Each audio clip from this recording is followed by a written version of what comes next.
নমস্কার বন্ধুরা, জবজেনিক্স ইউটিউব চ্যানেলে আপনাদের প্রত্যেককে স্বাগত। ডিএ নিয়ে অত্যন্ত গুরুত্বপূর্ণ একটি আর্টিকেল আজকের দৈনিক পত্রিকায় প্রকাশিত হয়েছে। নামি দামি পত্রিকায় যে আপডেট উঠে আসে আপনারা দেখেছেন যে তা পরবর্তীকালে বাস্তবায়িত হতে। কি আপডেট? প্রথম হেডলাইনে দেখতে পাচ্ছেন ডিএ রাজ্য কি ফের আদালতে? অর্থাৎ ডিএ কিন্তু দিয়ে দেওয়ার কথা ছিল, ডিএ কিন্তু মিটিয়ে দেওয়ার আদেশ দিয়েছে সুপ্রিম কোর্ট। তা নিয়ে কি রাজ্য পুনরায় রিভিউ পিটিশন করবে? কি বলা হচ্ছে বিস্তারিত আমরা দেখে নেব। ভিডিও ডিটেলসে যাওয়ার আগে আপনাদের বলে রাখবো, চ্যানেল নতুন হলে চ্যানেলটিকে সাবস্ক্রাইব করে অল বেল আইকনটি বাজিয়ে রাখবেন, ভিডিওটি অনেক অনেক শেয়ার করবেন।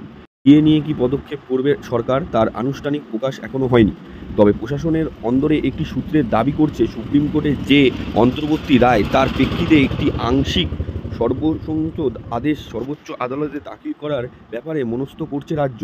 প্রশাসনের অন্য একটি সূত্র জানাচ্ছে সেই আবেদন ইতিমধ্যেই জমা হয়েছে সর্বোচ্চ আদালতে। গরমের ছুটির পরে বিষয়টি তালিকাভুক্ত হতে পারে। তবে প্রশ্ন উঠছে, সর্বোচ্চ আদালতের অন্তর্বর্তী রায় অনুযায়ী 25% বকেয়া দিয়ে দেওয়া প্রক্রিয়া এ মাসের মধ্যেই সেরে ফেলার কথা নবান্নের। অন্যদিকে জুলাইয়ে পুরোদমে কাজ শুরু হবে সর্বোচ্চ আদালতে। তাই আপাতত নির্ধারিত বকেয়া দিয়ে দেওয়া ছাড়া রাজ্যের পক্ষে অন্য কোনো পথে হাঁটা আদৌ সম্ভব কি, তা নিয়ে চর্চা চলছে পর্যবেক্ষণ শিবিরে। মামলাকারী কর্মচারী সংগঠনগুলি জানাচ্ছেন, সর্বোচ্চ আদালতের অন্তর্বর্তী রায়কে মানতে হলে 15 জুনের মধ্যে মূল বকেয়ার 25% দেওয়ার ঘোষণা এবং হলফনামা করার কথা রাজ্যের থেকে 6 সপ্তাহ অর্থাৎ 30শে জুনের মধ্যে তা দিয়ে দেওয়ার কথা কর্মচারীদের।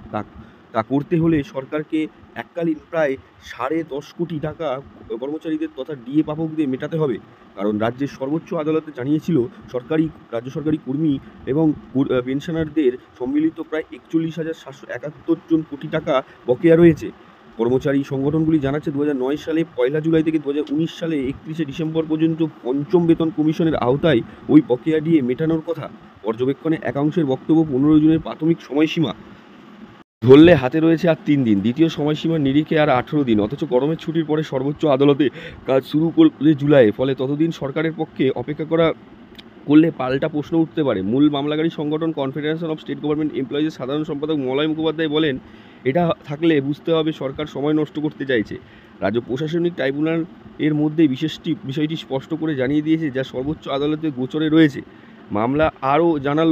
মলয় আরও জানান, রাজ্য প্রশাসনিক ট্রাইব্যুনালের নির্দেশ ছিল রোপা এবং অল ইন্ডিয়ান প্রাইস ইন্ডেক্স নিয়ম অনুসারে তাদের আদেশ দেওয়ার তারিখ থেকে 3 মাসের মধ্যে নিয়ম ও নীতি প্রকাশ করুন রাজ্য।